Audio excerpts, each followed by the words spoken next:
Mais une assurance que nous avons pas, c'est que nous travaillons sérieusement pour nous mettre fin dans la question de sécurité et pour nous organiser bon genre d'élection dans tout le pays.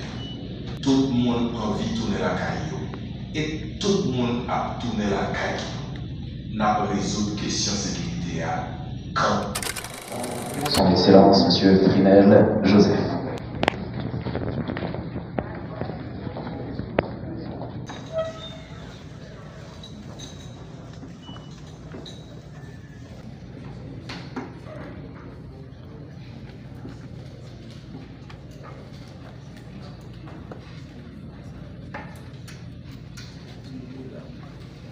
Honorable conseiller président. Monsieur le représentant du directeur général de la Police nationale de Haïti, Monsieur le représentant du secrétaire général des Nations Unies en Haïti, responsable du MINU, Monsieur le commandant-chef de la mission multinationale d'appui à la sécurité, Monsieur le représentant du secrétaire général de l'Organisation des Nations Unies en Haïti, Monsieur le doyen du tribunal de première instance de Port-au-Prince, Monsieur le commissaire du gouvernement du Port-au-Prince, Monsieur le représentant du secteur des droits humains au Conseil supérieur de la Police nationale d'Haïti, Monsieur le représentant des organisations des droits humains du Conseil supérieur, ainsi que les représentants des tribunaux de première instance, Mesdames, Messieurs les représentants des organisations de défense des droits humains, Mesdames, Messieurs les représentants des associations des médias, Mesdames, Messieurs les personnalités de la société civile, Mesdames, Messieurs, le Centre d'analyse et de recherche en droit de l'homme est heureux de vous présenter ce matin, ici, à l'hôtel Caribé, ce document intitulé Acte des réunions et conférences de la série de la table sectorielle sur la sécurité. Ces actes contiennent les recommandations issues des 8 séances, à savoir des réunions et conférences de la table, tenues du 17 décembre 2024 au 28 août 2025 sur la sécurité et des questions connexes. Le Centre d'analyse et de recherche en droit de l'homme remercie les organisations de défense des droits humains pour leur contribution, la qualité et la pertinence de leurs échanges, mais surtout pour leur participation constante aux activités de la table sectorielle sur la sécurité. Aux acteurs judiciaires, vous êtes chaleureusement remerciés pour vos éclairages et analyses des défis sous l'angle du droit et de la justice. Le cadre apprécie aussi la contribution des forces de l'ordre, la police nationale d'Haïti, les forces armées d'Haïti, pour leur apport technique et pratique aux assises. Les remerciements du Centre d'analyse et de recherche en droit de l'homme vont également à la mission multinationale d'appui à la sécurité pour son éclairage sur sa mission des différentes contrées, mais surtout les apports, les appuis à la police nationale d'Haïti dans ce contexte très difficile. Les remerciements du cadre s'adressent aussi au Commissariat des Nations Unies pour les droits de l'homme qui appuie constamment la table. Donc, M. Arnaud Royer, vous êtes remercié. Aux personnalités expertes ayant contribué aux éclairages et à la réalisation de ce document, le cadre dit merci. Mesdames, Messieurs, acte des réunions et conférences de la première série de la table sectorielle sur la sécurité formule un ensemble de recommandations. D'abord, au Conseil présidentiel de transition, ensuite au gouvernement, mais aussi aux forces publiques, à la mission multinationale d'appui à la sécurité, aux organisations de défense des droits humains et de la société civile et à la coopération internationale et régionale. En effet, le premier principe directeur du cadre d'intervention de la communauté internationale adopté le 20 août dernier, intitulé Feuille de route dirigée par Haïti pour la stabilité et la paix avec un soutien régional et international, ce document exige la participation de la société civile au processus de recherche de solutions à la crise sécuritaire du pays. Au Conseil présidentiel de transition et au gouvernement, 7 actions immédiates et 7 autres à moyen et à court et à moyen terme sont proposées. Dans l'immédiat, la table sectorielle sur la sécurité recommande de déclarer l'état d'urgence sécuritaire et de donner aux forces de l'ordre la latitude d'agir contre les gangs et ce en conformité bien sûr avec l'article 4 du pacte international se rapportant aux droits civils et politiques. De dégager les moyens nécessaires pour la conception d'un plan d'opération robuste, intégré, formé d'unités de la police nationale d'Haïti, des forces armées d'Haïti, de la LDAS et soutenu par une unité aérienne afin de localiser les gangs, les atteindre et les mettre hors d'état de nuire. D'approvisionner en armes, matériel et ressources humaines l'UTAC, l'unité temporaire anti-gang, tout en la transformant en une unité permanente. De mobiliser la douane, les ports, les aéroports, ainsi que des agents de force de l'ordre dans les zones clés de la frontière afin de freiner l'alimentation des gangs. D'harmoniser les rapports entre le gouvernement et le Conseil présidentiel de transition autour de la sécurité comme priorité. D'introduire dans les actions un programme de sensibilisation pour que les citoyens puissent s'impliquer dans le processus de préétablissement de la sécurité. De caler les groupes d'autodéfense déjà impliqués dans la défense de leur zone quartier respective afin qu'ils intègrent la stratégie de l'État et d'anticiper la transformation de la plupart des groupes en gang dans les années à venir. Nous en avons eu l'exemple. À moyen terme, à court et à moyen terme, la table sectorielle sur la sécurité recommande au Conseil présidentiel de transition d'élaborer un plan de sécurité sur 25 ans, accompagné d'une stratégie claire de mise en œuvre et de l'échéancier basé sur les besoins réels des forces de sécurité et d'autres institutions dont la douane, la l'APN et l'immigration. D'identifier les moyens financiers pour son application à partir du budget de la République, la récupération des taxes au niveau de la frontière haïtiano-américaine, mais aussi à partir d'autres ressources dont dispose Haïti. De l'ordre opérationnel, mais surtout efficace, les pôles judiciaires spécialisés dans la répression des crimes financiers et des crimes de masse. De faire de l'inspection générale de la police nationale d'Haïti un organe de contrôle et d'enquête, mais efficace et réel. De construire au moins une prison de haute sécurité pour mettre des criminels hors d'état de nuire. De mettre en place un programme de désarmement, de démantèlement et de réinsertion qui prend en compte 2 catégories de membres de gang. D'abord les chefs, entre guillemets, et les personnes utilisées, dont les enfants, les femmes forcées de s'impliquer dans les activités criminelles et sexuelles.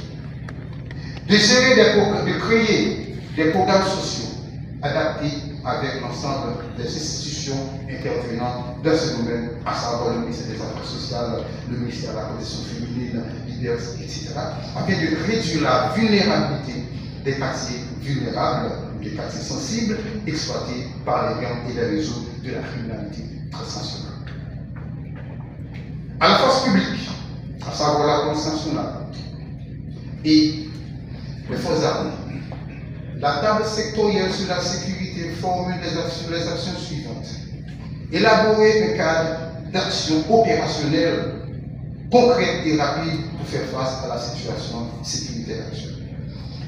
Élaborer, nommer à la tête de la direction centrale de la police nationale, de la police administrative, ainsi qu'à la direction des commissariats situés dans les zones sensibles, des policiers expérimentés disposant à la fois des connaissances théoriques, mais surtout pratiques.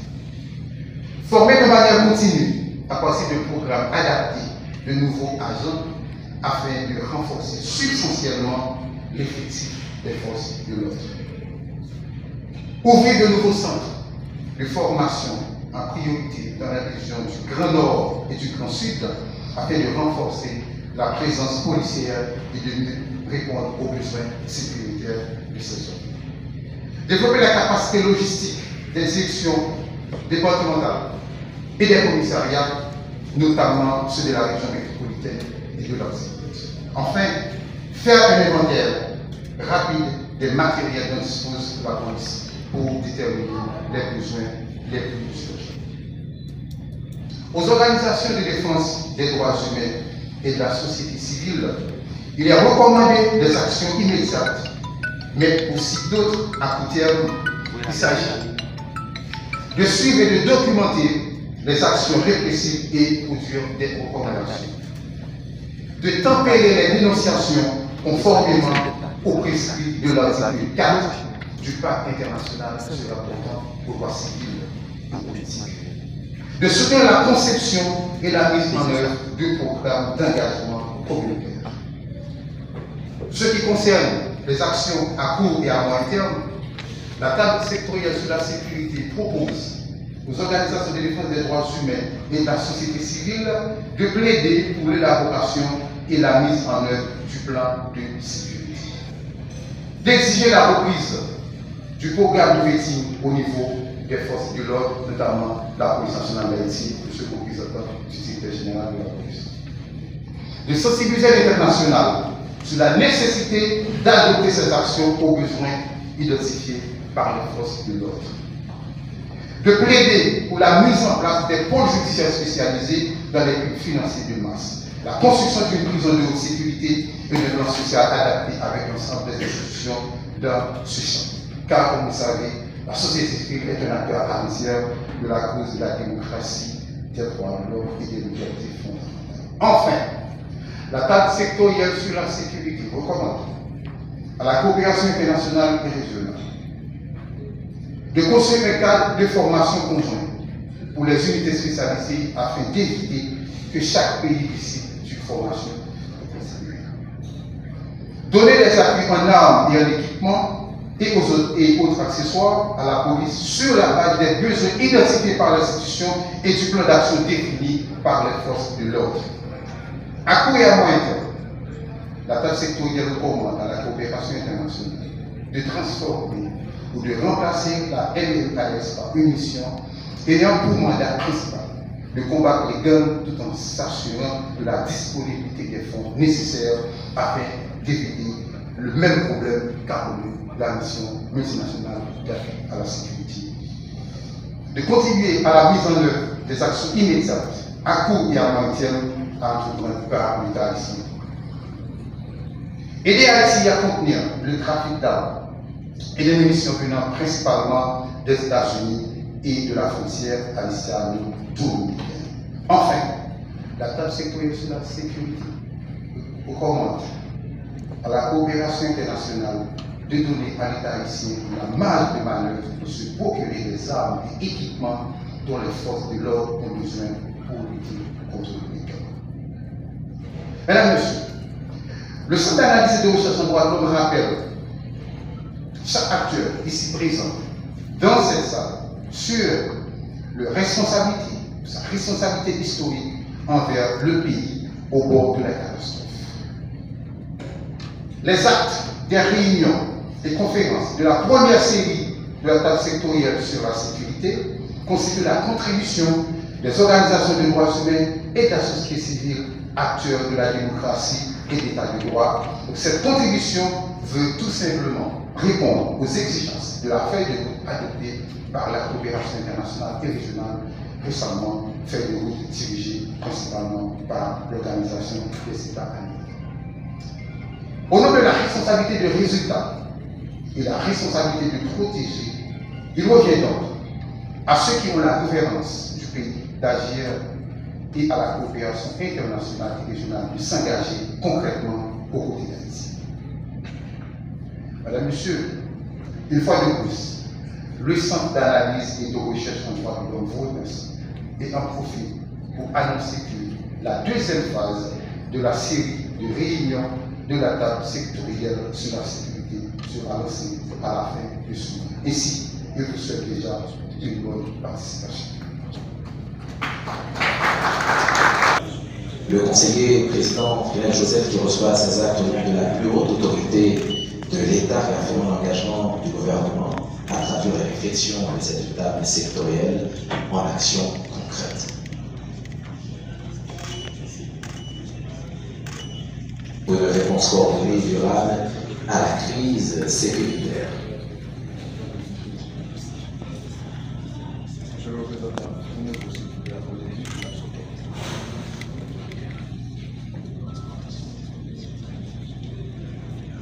L'Organisation des États américains.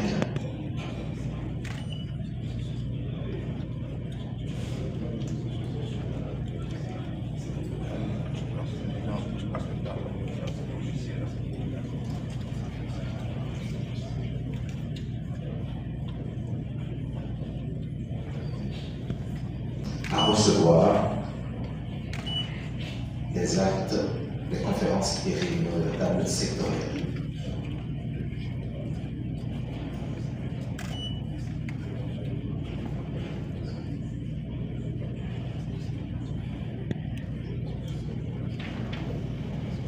Et nationale à l'insécurité qui ravage le pays.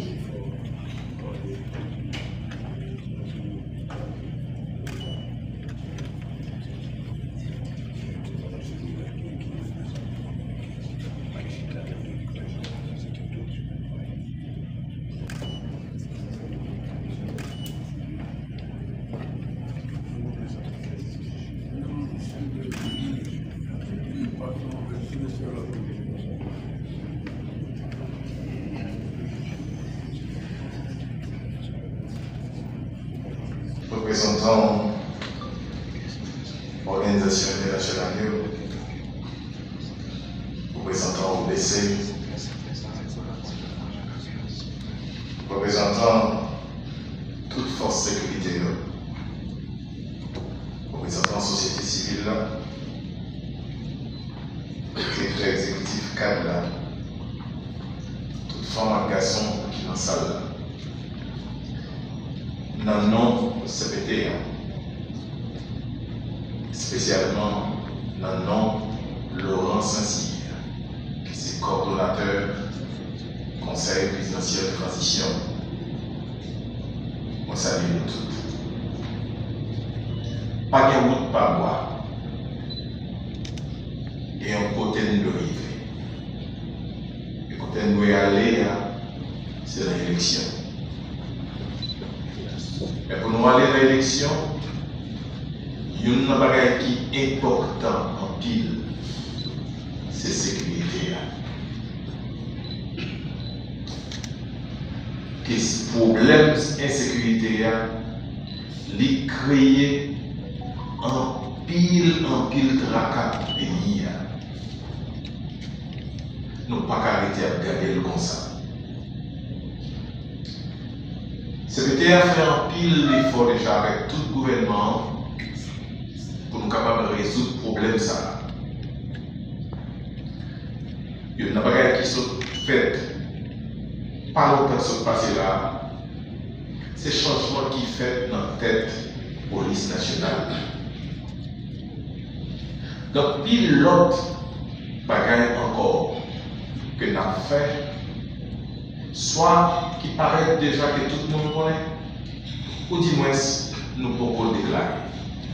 Mais une assurance que nous avons pas, c'est que nous travaillons sérieusement pour nous mettre fin dans la question de l'insécurité et pour nous organiser bon genre d'élection dans tout le pays.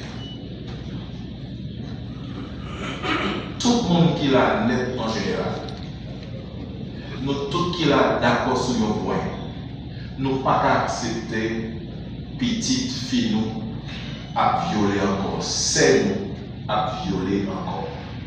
Nous ne pouvons pas accepter jeunes garçons, Timon, qui a 12 ans, qui a 14 ans, il n'y a pas de âmes qui viennent dans le main pour convertir en bandits. Nous ne pouvons pas accepter. Puis on te dit, il était venu faire un petit escale pour le vivre avec la famille, et puis pour aujourd'hui, il est obligé de quitter la zone. Côté il te fait, côté il te levé, pour la dormir en battant.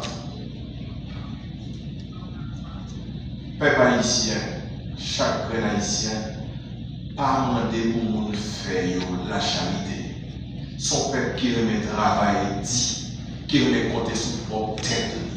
Ce n'est pas une fierté, les été dans le sentier, en bas de tente, pour jouer le monde qui vient longer un verre de l'eau, un sachet de l'eau avec un bol de manger. Ça n'a pas fait plaisir. Tout le monde a envie de tourner la caillou. Et tout le monde a tourné la caillou. N'a pas résoudre la question de sécurité quand même. Et moi, bien content ma terre. Et moi, je dis dans toutes ces pays. Pour gros travail, ça, car remettre ma terre. C'est une preuve qui montre à clair que chaque monde dans la société civile là, il senti concerné par ce qui a passé dans le pays sous question de sécurité. Je dis, M. Gédéon Jean avec tout le représentant Kadi. Je dis, tout le monde qui était là depuis, il ensemble avec toute l'autre entité. Il y a un gros merci. Travail ça, nous pas juste prendre comme ça pour nous faire photo, mais nous prenons pour nous chita ensemble dans le conseil là, pour nous garder ça en dedans et pour nous capables de renforcer le travail que nous avons déjà fait avec lui. Moi bien content. Force sécurité là, matin. Police nationale là. L'armée là, et puis MMS là aussi. C'est pour ça que je dis que vous devez prendre le document ça pour nous garder toute stratégie nous déjà bien. Garder aussi sa population dans le document ça. Parce que je ne sais pas que c'est document 4 liés. C'est document société civile là. C'est société civile là qui connaît, qui travaille à passer. C'est eux qui dit aussi comment ils ont mis ça résoudre. Je remercie tout le monde qui est là. Et je voulais faire nous connaître. Nous ne pas chita chaque jour dans ce PTA. Nous n'avons oui, nous n'avons pas de blague. Le problème est arrivé dans nos oreilles. Et nous sommes conscients de eux. Et c'est devoir pour nous faire tout ça qui dépend de nous, pour nous capables de résoudre la situation, parce qu'il n'est pas qu'à être comme ça encore. Nous-mêmes tous, des familles, des amis, des institutions que nous appartenons nous-mêmes, qui frappent en pile par question de sécurité. Nous-mêmes tous, téléphone, nous, pas chambre 6 pour nous sonner. Moun qui dit envie de tourner la caille, moun qui dit par sécurité, envie de sortir, ti moun qui veut aller à l'école en paix. Dans un moment, côté que rentrer l'école là, pas loin pour l'arriver, KPT a pensé sur ça, pour nous faire tout ça qui dépend de nous, pour rester année cap différent de l'autre année qui est passée.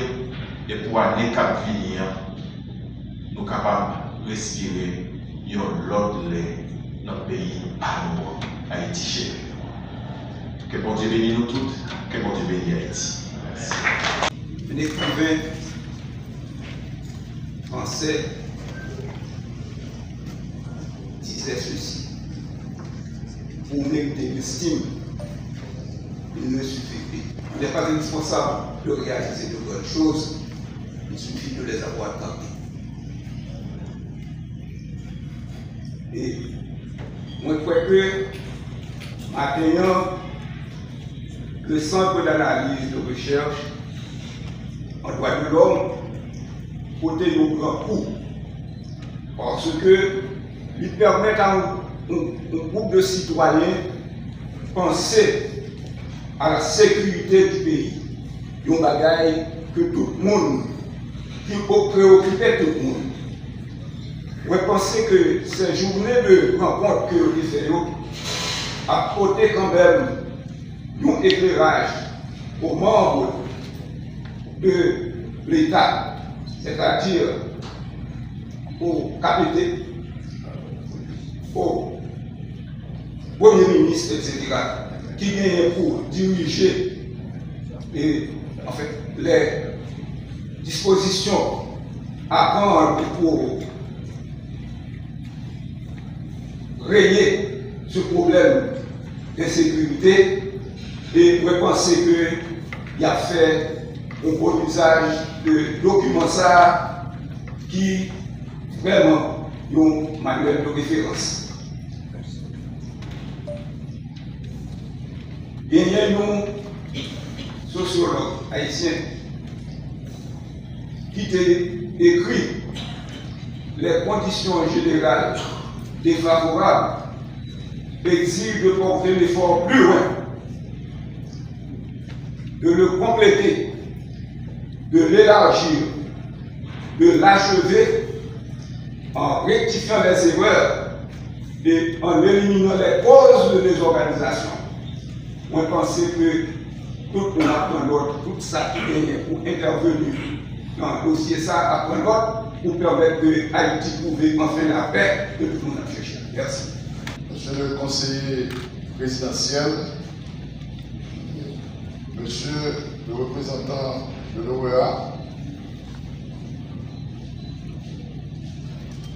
monsieur le représentant de la BINU, madame la chef de cabinet du ministère de la Défense, monsieur le protecteur des citoyens, monsieur le représentant de la MSS, monsieur le commandant en chef des forces armées d'Haïti, monsieur le police commissionnaire, monsieur le doyen du tribunal de première instance de Port-au-Prince, monsieur le commissaire du gouvernement auprès du tribunal de première instance de Port-au-Prince, mesdames, messieurs les représentants des organisations internationales de la société civile, mesdames, messieurs les représentants des organisations internationales, mesdames, messieurs les membres des associations de la presse parlée, écrite et télévisée, mesdames, messieurs, en vos grades, titres, rangs et qualités, le directeur général de la police nationale d'Haïti m'a chargé de vous dire combien il est honoré et agréablement surpris de cette prise en charge holistique de la question sécuritaire par tous les secteurs organisés de la société. Cette prise en charge est d'autant plus importante que le déchaînement de la violence qui s'abat sur le pays depuis tantôt 4 années n'a jamais été aussi cruel, aussi spectaculaire et durable dans toute l'histoire de la République d'Haïti. Cette situation résonne comme le point d'aboutissement de toutes nos turpitudes, tant elle offre par sa publicité le plus hideux image de notre chère patrie bien-aimée. Des femmes éventrées, des filles violées, des enfants brûlés et traumatisés à jamais, sans aucune compassion. La nation entière se pose la même question. Pourquoi? Pourquoi? Pourquoi? Tel le génocide rwandais, ce désastre provoqué par les bandes criminelles interpelle les consciences sur les mobiles de cette violence aveugle et impitoyable.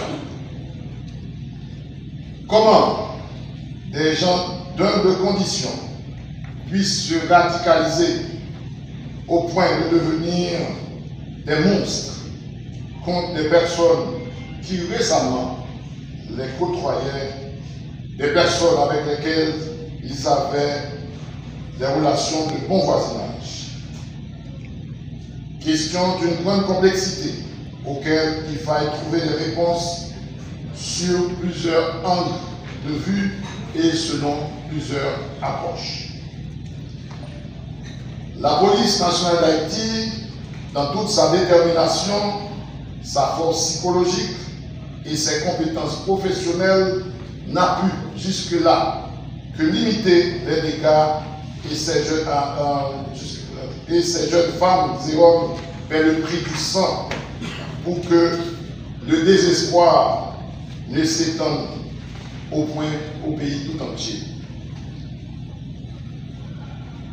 Nos policiers ont payé de leur vie, de leur chair. Nous avons beaucoup de blessés, beaucoup d'estropiés. Le saviez-vous que ce matin encore, 6 policiers ont été blessés à Mine-Valais.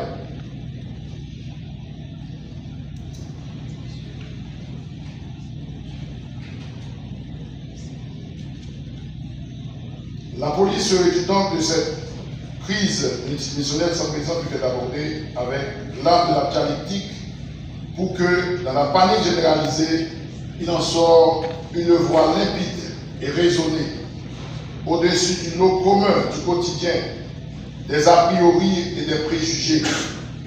Par cette initiative du cadre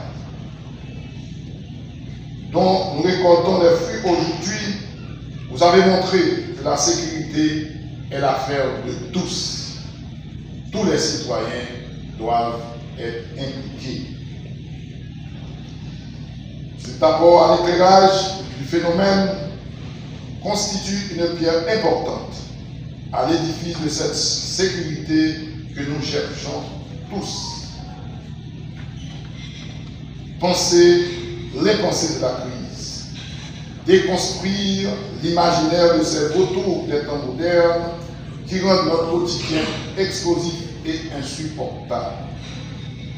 Offrir au courage de nos braves femmes et hommes qui affrontent quotidiennement ce péril déshumanisant un support éclairage porteur d'espoir et un geste magnanime. Ce geste augure qu'en toutes circonstances, la force de l'esprit finit toujours par vaincre les ténèbres. Et c'est le sens de notre combat à tous. Qu'il soit mené avec des kalachnikovs ou des stylos, il importe qu'il redonne de l'espoir et vivifie l'esprit du bien commun contre l'adversité répugnante et insolente. Enfin, le directeur général de la police nationale d'Haïti, par ma voix, vous remercie de cette initiative de remise de documents, de réflexion dont elle concerne au premier chef et vous garantit d'ores et déjà qu'il s'assurera que l'institution policière qu'il dirige en fera un très bon usage. Vive la police nationale d'Haïti, vive Haïti. Et nous allons conclure cette séquence. Monsieur le conseiller présidentiel,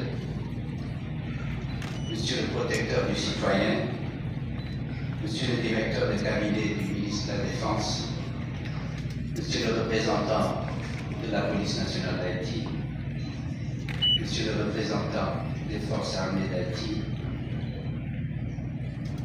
Monsieur le représentant de la mission multinationale d'appui à la sécurité, Monsieur le directeur du Centre d'analyse et de recherche sur les droits de l'homme, Mesdames et Messieurs, collègues du système des Nations Unies, le commissaire de la police des Nations Unies et le directeur du bureau du haut-commissaire des Nations Unies aux droits de l'homme. C'est un honneur pour moi d'être ici aujourd'hui et de représenter le BINU à cet événement. Je vous transmets les salutations du représentant spécial du secrétaire général des Nations Unies en Haïti, M. Carlos Massieu. Le BINU vous remercie pour l'invitation. Je voudrais remercier aussi les centres d'analyse et de recherche en droits de l'homme pour l'organisation de la table sectorielle sur la sécurité et saluer la présence des institutions de sécurité, la société civile, des organisations de défense des droits humains et des partenaires internationaux. Là, un mot spécial pour le commissariat des Nations Unies aux droits de l'homme. La table sectorielle sur la sécurité et les droits de l'homme constitue avant tout un espace de dialogue et de recherche de solutions concertées. Ces travaux s'inscrivent dans un contexte plus large où les efforts nationaux bénéficient également du soutien de la communauté internationale, y compris par le déploiement de la mission multinationale d'appui à la sécurité, autorisée par le Conseil de sécurité à travers sa résolution 2699. Cette résolution, adoptée sous le chapitre 7 de la Charte des Nations Unies, a confié à la mission un mandat pour soutenir la police nationale dans la lutte contre les gangs, sécuriser les infrastructures essentielles et contribuer à créer les conditions nécessaires à la tenue d'élections libres et inclusives. Elle ne se substitue pas aux institutions nationales, mais les soutient dans leur mission fondamentale de protection des citoyens. L'occasion m'est ici offerte d'insister en particulier sur son paragraphe opérationnel 11 de cette résolution, qui appelle toutes les parties haïtiennes à coopérer pleinement avec la mission dans l'exécution de son mandat et à respecter sa sécurité et sa liberté de mouvement. À cet égard, je voudrais mettre en avant la complémentarité entre les efforts nationaux, les recommandations issues de cette stratégie sectorielle sur la sécurité et l'appui international. Je voudrais vous rassurer de ce que le BINU et l'ensemble du système des Nations Unies continueront à accompagner les autorités haïtiennes dans leur effort pour renforcer la capacité de la police nationale, renforcer le système judiciaire et intégrer pleinement les droits humains dans la stratégie de sécurité. Je vous encourage à continuer la poursuite d'un dialogue franc et constructif au sein de la table sectorielle de la sécurité, en synergie avec les actions des partenaires internationaux, avec le respect des droits de l'homme comme une constante transversale à toutes nos actions. La sécurité durable en Haïti ne peut être atteinte sans le respect des droits humains et la confiance entre la population et les institutions. Si vous me donnez encore une minute, je vais quand même partager une expérience personnelle, parce que je crois que ça c'est vraiment une très bonne chose qui a été faite ici. Moi, avant de venir ici en Haïti, j'avais été en Asie, en Europe, en Afrique. Et il y a une chose que j'ai remarqué en arrivant ici. Pour la première fois, j'étais dans un pays où à la base des problèmes, on n'avait pas ni une question ethnique, ni une question religieuse. Donc ici, il ne s'agissait pas de trouver un accord entre des rebelles et nos autorités et tout ça. Il s'agissait surtout, je crois, de couper avec quelques anciennes choses du passé et de regarder vers l'avant et trouver une nouvelle façon de faire les choses. Et ce n'est qu'en parlant, en discutant, en concertant, qu'on peut arriver à ce sentiment. Donc je crois que c'est déjà une très bonne chose qui a été annoncée ici tout à l'heure, qu'il y a déjà une deuxième phase de la table sectorielle qui est en train d'être planifiée. Donc félicitations. Merci. En mission officielle à Washington DC, le représentant spécial du secrétaire général de l'ONU en Haïti, M. Cristobal Fouy, m'a confié l'honneur de vous donner lecture des propos de circonstances qu'il a préparés pour l'occasion. Excellence, Monsieur le conseiller président et le représentant de la société civile du Conseil présidentiel de transition, Monsieur le représentant du représentant spécial du secrétaire général des Nations Unies, Monsieur le représentant du Haut Commissariat des Nations Unies aux droits de l'homme, Monsieur le représentant du directeur général de la police nationale d'Haïti, Monsieur le représentant de la mission multinationale d'appui à la sécurité de l'Haïti, Monsieur le protecteur des citoyens, Monsieur le directeur de cabinet du ministre de la Défense, Monsieur le représentant des Forces armées d'Haïti, le police commissionnaire des Nations Unies, Madame la directrice du cabinet du ministre des Affaires sociales et du Travail, Mesdames, Messieurs, en vos rangs, petits, grands, qualité. Je voudrais tout d'abord saluer les efforts de l'ensemble des acteurs impliqués dans la table sectorielle sur la sécurité, qu'ils soient des acteurs gouvernementaux, des acteurs de la société civile ou ceux issus d'organismes de défense des droits humains. Je voudrais également exprimer ma profonde gratitude à l'équipe du Centre d'analyse et de recherche en droits de l'homme, plus particulièrement Maître Gédéon Jean, aux représentants du Haut Commissariat des Nations Unies aux droits de l'homme, M. Arnaud Royer, pour leur rôle déterminant dans la mise en place de cette table sectorielle. La table sectorielle sur la sécurité constitue une plateforme inclusive de réflexion et de concertation sur les grands chantiers de la sécurité publique et de la sécurité nationale. La TSS offre un cadre intégrateur pour le pilotage, la coordination et la gouvernance des politiques publiques en matière de sécurité multidimensionnelle en Haïti. La table sectorielle sur la sécurité permet donc de rapprocher les institutions publiques, la société civile et les organismes de défense des droits humains, favorisant ainsi l'adoption de politiques sécuritaires respectueuses des droits humains et guidées par les principes sacro-saints de la bonne gouvernance. L'Organisation des États américains est donc fière de prendre part à cette cérémonie et d'accueillir les actes de la première série de réunions et conférences de la table sectorielle sur la sécurité. Soyez donc assurés, mesdames et messieurs, que les recommandations consignées dans les actes de la première série de réunions et conférences de la table sectorielle sur la sécurité serviront de cadre de référence pour orienter l'action et garantir l'alignement optimal des initiatives de l'OEA sur les priorités nationales dans une perspective de stabilité et de paix. Je réitère ainsi l'engagement constant de l'Organisation des États américains à accompagner le gouvernement haïtien, la population haïtienne et les acteurs haïtiens dans la définition des solutions durables à la crise multidimensionnelle que confronte le pays.